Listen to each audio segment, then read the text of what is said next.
Thiruvananthapuram ബാലരാമപുരത്ത് excise സംഘം വീടുകയറി ആക്രമിച്ചതായി പരാതി. വഴിമുക്ക് സ്വദേശി അൽത്താഫിന്റെ വീട്ടിലാണ് ആക്രമണം നടന്നത്.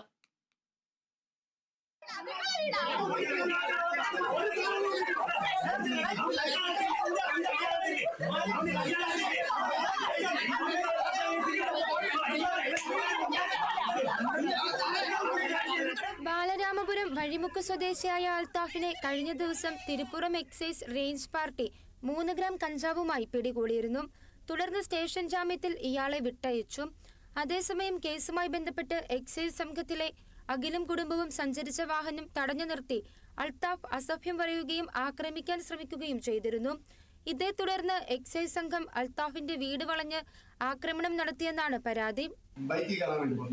ഞാൻ ബലമായി അവിടെ നിന്നു. പിന്നെ കുറച്ച് കഴിഞ്ഞപ്പോൾ നാട്ടുകാർ കൂടി ഇവരെ ചോദ്യം ചെയ്യാൻ തുടങ്ങിയപ്പോൾ എന്റെ കയ്യിൽ കപ്പിട്ടിട്ട് ബാക്കിൽ പിടിച്ചിട്ട് നമ്മൾ മർമ്മസ്ഥലത്തെല്ലാം പിടിച്ച് 2-3 അടിയെല്ലാം തന്നിട്ട് പ്രസൻ കുമാർ എന്ന് പറഞ്ഞ സാറ് എന്റെ ഈ പാക്കറ്റിലായിട്ട് ഒരു സാധനം വെച്ച് അവിടെ ഞാൻ ഈ സംഭവം നടക്കുന്ന അടുത്ത് ഒരു ക്യാമറ ഉണ്ട്. നല്ല ക്ലിയറായി കാണാൻ പറ്റും. അവർ വെക്കുന്നത് ക്ലിയറായി കാണാൻ പറ്റും. ആ ക്യാമറയിൽ എടുത്ത് നോക്കി സാധനം വെക്കുന്ന ക്ലിയറായി കാണാൻ പറ്റും.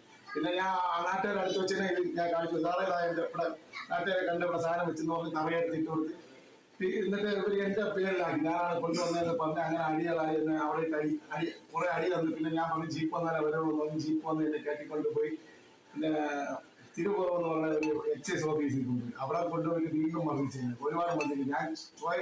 ഞാൻ അറിഞ്ഞൂടാത്ത കുറെ കാര്യങ്ങൾ ചോദിച്ചാണ് അവർ മർദ്ദിച്ചത്. അൽത്താഫിനെ പിടികൂടാനെത്തിയ സംഘം വീടിന്റെ ജനലുകൾ അടിച്ചു തകർക്കുകയും സ്ത്രീകൾക്ക് നേരെ കയ്യേറ്റ ശ്രമം നടത്തുകയും ചെയ്തുവെന്നാരോപിച്ച് കുടുംബം ബാലരാമപുരം പോലീസിൽ പരാതി നൽകി. അതേസമയം തന്നെയും കുടുംബത്തെയും അൽത്താഫ് വഴിയിൽ തടഞ്ഞു നിർത്തി ആക്രമിക്കാൻ ശ്രമിച്ചുവെന്ന് കാണിച്ച് അഖിലും നെയ്യാറ്റിൻകര പോലീസിൽ പരാതി നൽകിയിട്ടുണ്ട്. Kerala vision news, Thiruvananthapuram.